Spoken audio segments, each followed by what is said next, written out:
This is WCM's Park Update, a weekly show covering the outdoor hospitality industry, hosted by Ben Quiggle and Mike Gast. During each episode, you'll hear from special guests and campground experts on topics that will help your park flourish. WCM's Park Update is a production of Woodall's Campground Magazine. Hi, I'm Ben Quiggle, editor of Woodall's Campground Magazine, and this is another episode of WCM's Park Update, sponsored by Bush Tech USA. My co-host, Mike Gast, is here, former Vice President of Communications of Campgrounds of America. And our guest today is Matt Rose, the director for the Indiana Campground Owners Association. And I guess, Matt, just maybe explain a little bit how you guys got into the campground business, because you're part of a larger, like, RV manufactured home association too, right? Sure.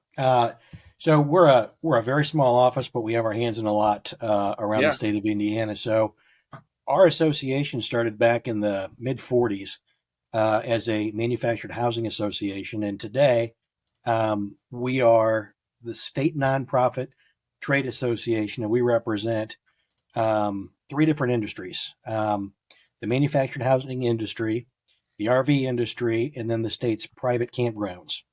And up until a couple of years ago, there were actually two campground associations here in the state of Indiana. And through some successes that we had and many conversations, we talked about bringing the two associations together. There were some folks that drug their feet a little bit on that based on some things that happened a long, long time ago, well before me. But we all realized that we were probably stronger together. And so the Indiana Campground Owners Association and IMHA RVIC have now come together. We're still working out some of the final details on that, but we've been working on that for about a year and a half now.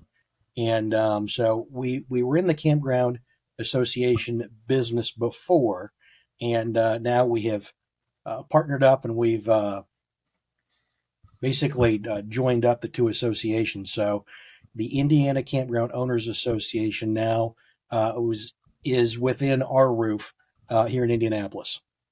So what do the membership numbers look like, Matt? Right now we have about 68 members throughout the state. Our due structure was a little bit different than ICOA's was. We did gain a few campgrounds, so that number ebbs and flows, but right now we're at about almost 70 campgrounds throughout the state. And you guys partner with the National Association of RV Parks and Campgrounds, right?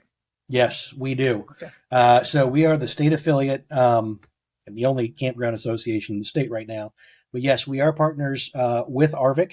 They're a tremendous resource for us. Makes me look really good and really smart with the resources that they afford us. But so when a private campground or RV park joins the Indiana Campground Owners Association, they are automatically a member of ARVIC. So bang for their buck is just absolutely terrific, because they get the legislative work that we do on behalf of campgrounds here in the state and the resources that we offer on the state level. And then in addition, they get all the benefits that ARVIC provides them as well.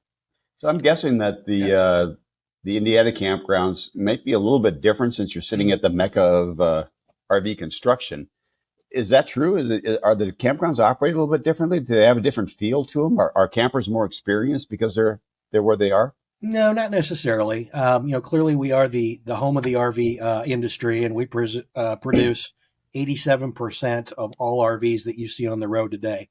But as far as experience level with campers, not necessarily. As a matter of fact, we might have some newer campers in northern Indiana that might pick up an RV from northern Indiana and make their first overnight stop near Elkhart County. Unlike a car, an RV inherently gets a little bit more expensive the farther you get from Elkhart County, if it's built in Elkhart County, because you're paying a transport driver to get it to Alabama, California, Texas. So a lot of folks will actually drive in and make a vacation and a trip out of buying their RV and drive into northern Indiana, buy locally.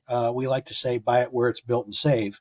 So we actually have probably some newer campers in north central Indiana, but for the most part, states private campgrounds pretty much like you'll find all over the U.S. Now, I know the job market in northern Indiana has fluctuated wildly the last year or so. Does that impact the camper numbers at all? Have you seen anything like that? Not that we've seen, no. We know that the RV manufacturing is cyclical, and we do see ebbs and flows with job numbers as far as manufacturing goes. There are so many campers today, as we all know. It hasn't really affected occupancy at the state's campgrounds.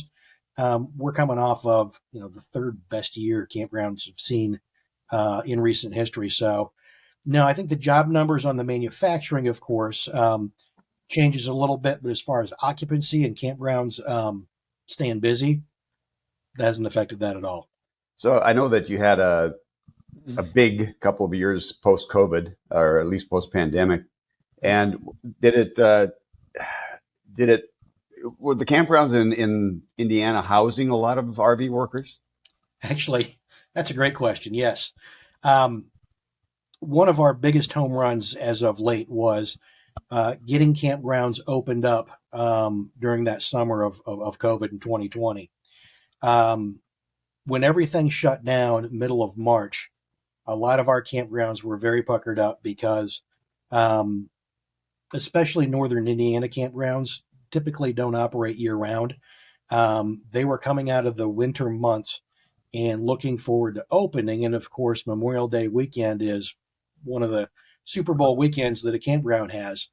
And the governor shut everything down, and we worked tirelessly. And I mean every day, once campgrounds were shut down, to work with the governor's office.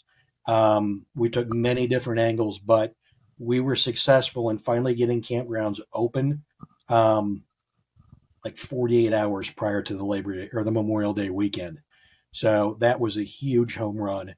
And really that was part of that was a big enough home run where those that had been open to bringing ICOA and IMHA RVIC together finally said, you know what?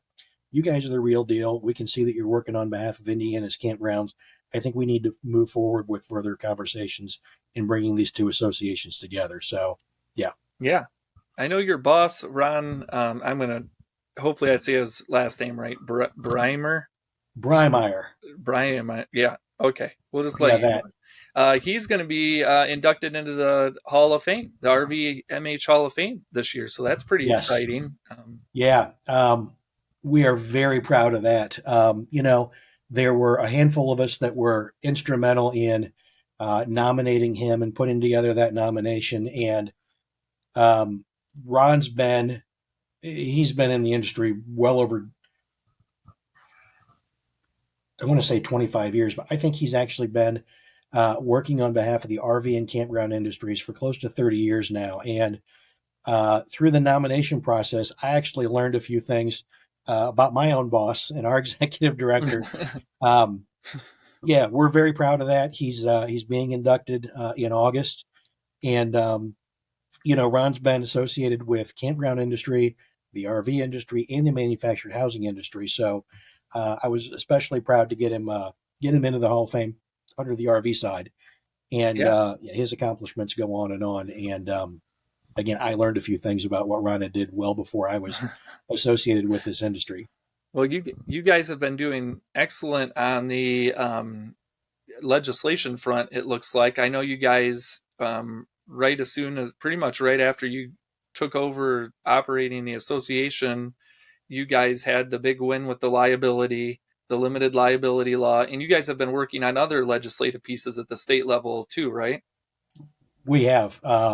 Every year we're working on issues that affect campgrounds in the RV industry. And I would say our two biggest successes just in the last couple of years is back in 2020, again, getting campgrounds opened up for business prior to Memorial Day weekend, and then enabling them to stay, open all summer and house those workers, which I got carried away and forgot to go back and address that, Mike. But yes, one of the reasons why we got campgrounds open is because we were housing workers. But back to our 2 home runs, getting campgrounds opened up was a huge success. And we had worked for years, and I'm 6 or 8 years on trying to implement some limited liability legislation to help protect family-owned campgrounds and RV parks. And it truly was a group effort, and ARVIC was a great help with that. But all the legwork on the state level was done by our office and by Ron in the State House, and we were successful last year to get that legislation put through. And it does a great job of protecting our campgrounds against frivolous lawsuits.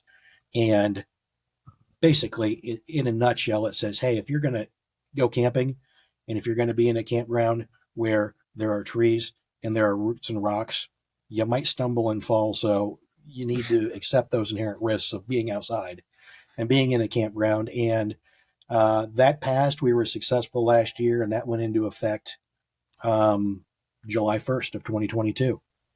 Yeah. I mean, I think we've seen states all across the country trying to do some of that. Some are easier than others. Some take a long time to get through, and then other states, it just seems they just get it through pretty easily. So, but more and more of those are going through. I guess, the courts to some degree kind of determine how those laws play out too, right? Like if a lawsuit does come through, how the courts kind of react to those laws, I guess. Yeah, we looked to successes around the country to help us with the wording and to help us get our legislation through. One of the first states, to my knowledge, was Wisconsin. That went through a number of years ago. So we looked at Wisconsin, and then Jeff Sims, who calls Missouri home, was instrumental in getting legislation passed in Missouri, I believe, the year before.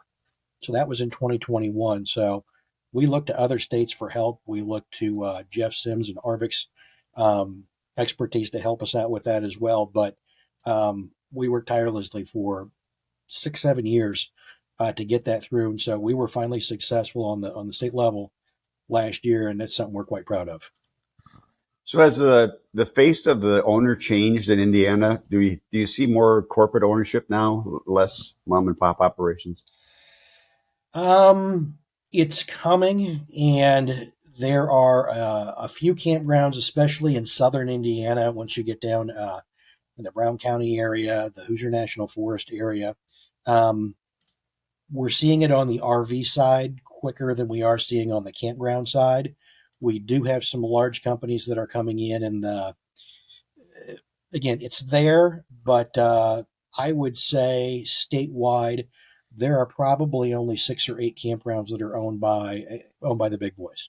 And how about new construction? I know that in my KOA years, we hardly ever saw a new campground being constructed. Now it seems like the norm. Yeah, it is. As a matter of fact, we've got an RV guy here in northern Indiana, Steve Showalter with Showalter RV over in Napanee, who has plans that he's working through approval process on right now to build out a higher end RV park near Shipshewana, Indiana. And the impetus of that was as he traveled and stayed at RV parks, especially down south, some of the nicer, bigger parks with nicer amenities.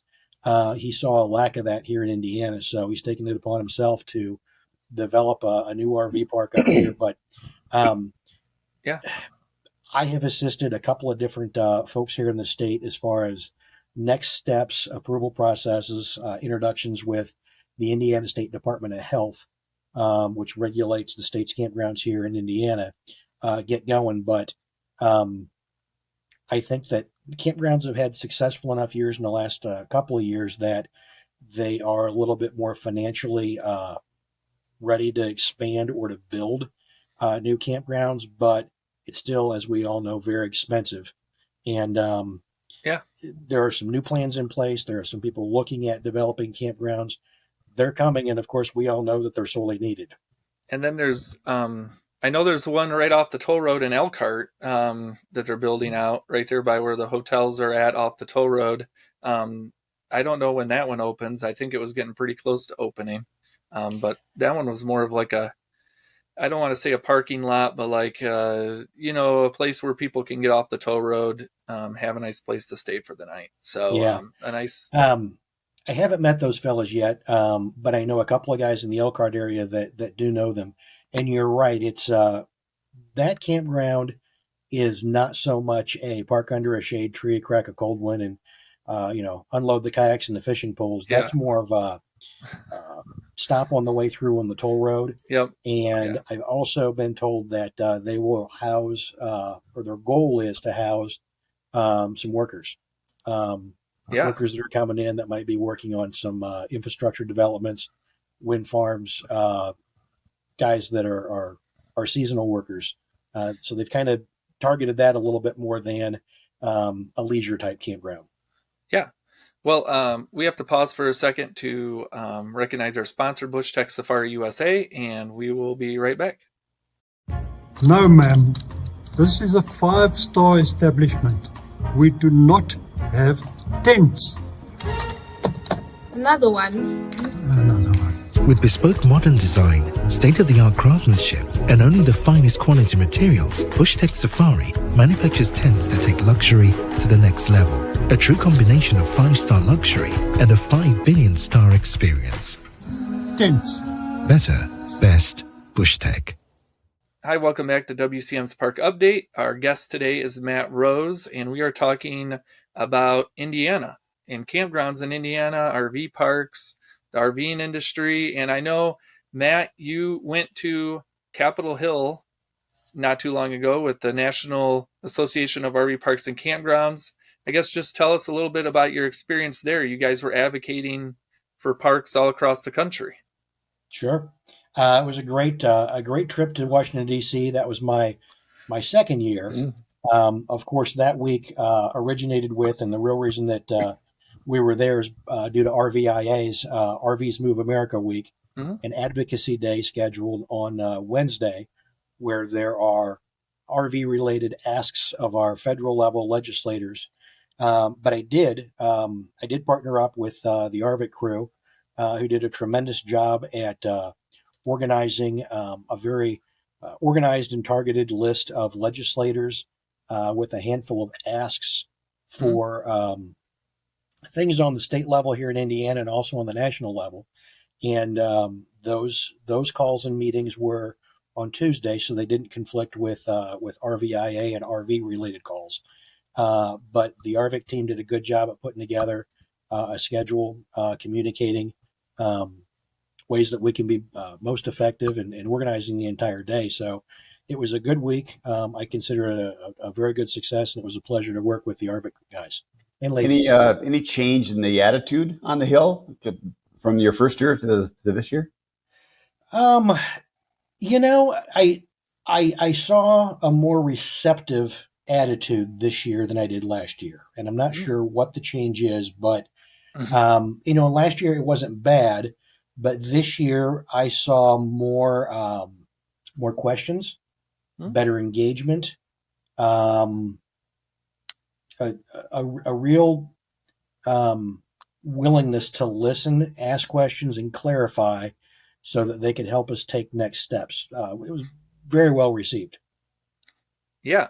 And I know you guys met with a number of different congressmen and senators. I think you met with Representative Larry Buckshon. And I guess, what were some of the things you mentioned to him or to some of the other elected officials that maybe impacted Indiana park owners?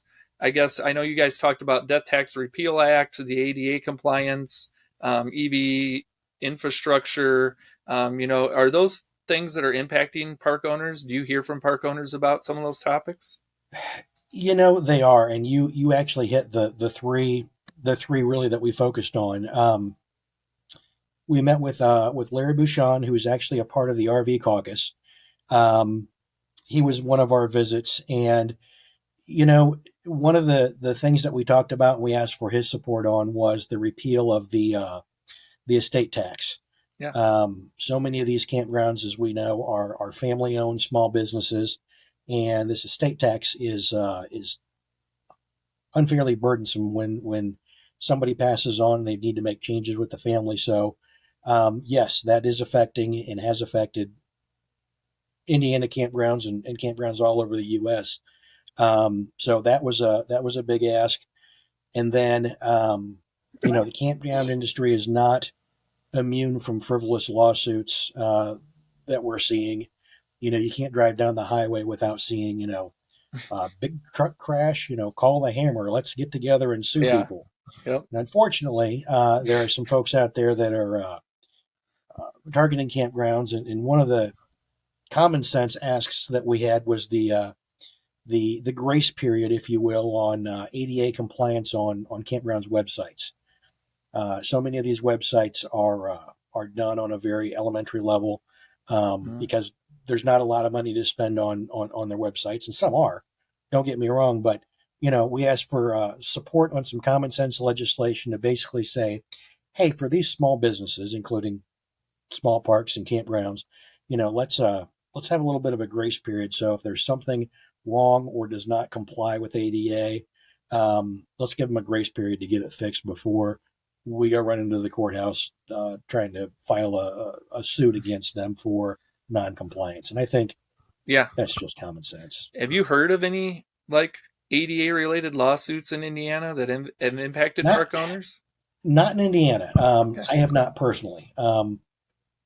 There might be. Honestly, I don't know of any firsthand. Okay. But I know that it does happen. So I think that I kind of like the idea of taking a proactive approach to make sure that we're in a good position when it does happen. Yeah. I know we saw a lot of those in California back in my days with KOA. And it really can take a small business down to their knees because it's almost like it's hush money. It's this strange thing. Well, if you pay me, I'll go away. That sort of a thing. So there's some unscrupulous people out there and attorneys that are making a living on this. Yeah. So, and then the third thing that we had on our list of asks and discussion points with the legislators had to do with EV charging stations. And there's mixed feelings out there about electric vehicles, but there's no denying that they are coming. And there's trillions of dollars allocated to grow the nation's infrastructure and to grow charging stations to make it possible to drive coast to coast and get through some of these rural areas. And Indiana has plenty of those. So a pilot program that ARVIC is looking at is trying to pull together a public-private partnership to try to allocate some dollars to put RV charging stations in Indiana's private parks. And the private park comes from the land that the campground would provide or donate or use for these charging stations. And there's some discussion right now as to whether that would be viewed as a benefit for the campground or a benefit for the typical EV car or truck driving consumer. But I like the proactive thinking behind it. And we looked at EV charging stations throughout the state, and we saw a heavy concentration in the region, which is up near Chicago, during the Gary, Hammond, Maryville, Crown Point area. And I think that's just because of the number of people that live there. It gets a little scarce in north central Indiana, especially southern Indiana, where we have some major highways that come through. We're the crossroads of the U.S. So with 65 and 70 especially coming through, there's some good opportunities to put some EV charging stations. And all three of those asks were received well by our federal level legislators. And Mike, back to your question, I mean, attitudes were good. It's like, what can we do to help Indiana small businesses and to help the campground industry in Indiana? Yeah, definitely. I know, I lived in Indiana for almost 15 years, and then I just moved back to Michigan here recently. But I know one of the other things that Indiana always seemed to talk about was rural internet access, Wi-Fi, and I know that's a big deal for campground owners. Is that still? Are they? Is the state doing a good job of building out that infrastructure? Are park owners being able to get good access to Wi-Fi if they live in those rural areas? Um, I would not say a good job, but I would say a fair job, and I think Yeah. it's mostly on the commercial side, more so than it is on the state side at this point, from what we Okay. see. Okay. You know, just a few years ago, Wi-Fi was kind of a nice to have, and we know that that's Yeah. not the case now. I mean, that's a deal breaker. That's something that you have to have in a campground. And it's kind of ironic, and it's funny to say this working in the industries that we do, but when I go camping, I like to get away from Wi-Fi and email and streaming things because that's the way I make a living. But Yeah. we know it is important for families, especially with kids, to stay connected via social media and stream movies for the whole family, really. So it is important. It's still an issue throughout Indiana, and I think that there's still some work to be done to make sure everybody's connected well. You can be connected to the internet, but the signal might not be as strong as it needs to be, especially on a busy weekend. So I think that we have some improvements to make here in the state of Indiana.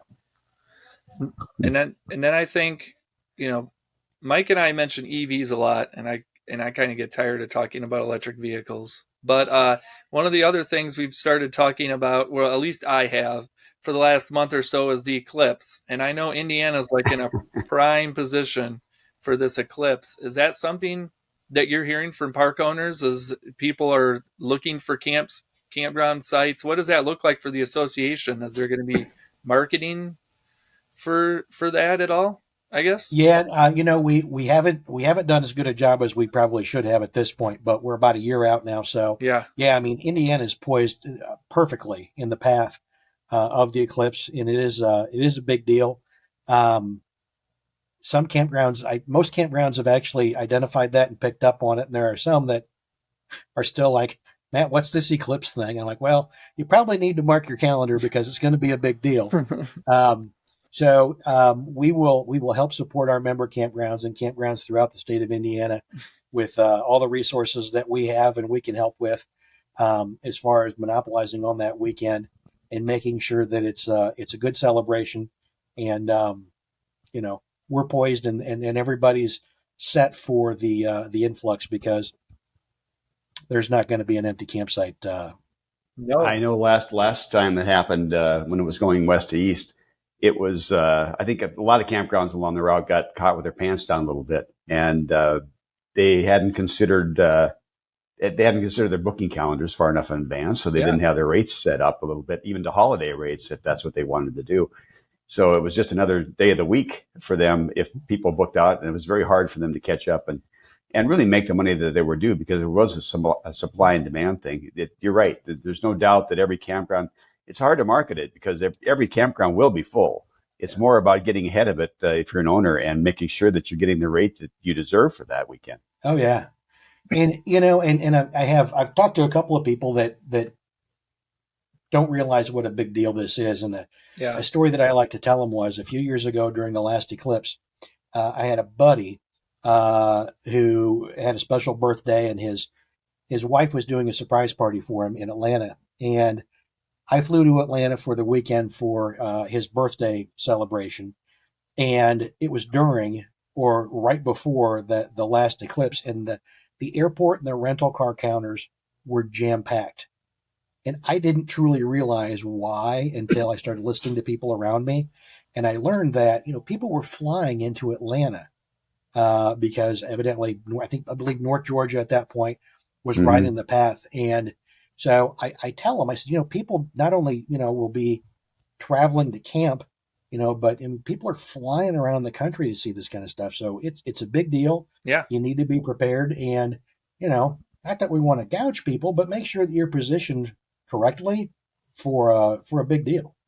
Yeah, And if you got dry camping available, I mean, Yeah. they'll take dry camping if that's Oh. all they can get. I have to imagine they'll take about anything they can get as campgrounds start to fill up. Yeah, and I mean, some parks can, if they've got space, maybe even do like a day use thing where they let people come in off the roadways. Because I know during the last eclipse, people were just like parking along the roadways and like just getting out of their vehicles and looking and doing things. So maybe, But I know last time I was getting calls from campgrounds that were full and didn't know why, and they had missed the opportunity to raise the rate because they should have. Yeah, and this is predicted to be the largest travel event in the history of the U.S., which is amazing to think about. I guess it's just going to. You got your spot yet, Ben? No, I don't have a spot. I don't think I'll be getting a spot. I live close enough to where I can just go to a state park or some different areas. I think just drive for the day. I don't think I'm going to get a campground spot. I'll leave that out for the other campers. So. But it should be a fun event. I'm really looking forward to it. I think, what did they say, 25 years before the next one? So a lot of park owners should definitely be prepared. But I think that will wrap up today's episode. We ended on the eclipse, so not a bad show. Thanks, Matt, for coming and talking with us about Indiana. And thanks to our sponsor, Bush Tech Safari USA. And Mike, it's always great to see you too. So. See you around the corner. All right. Thanks, guys. Thanks, everyone.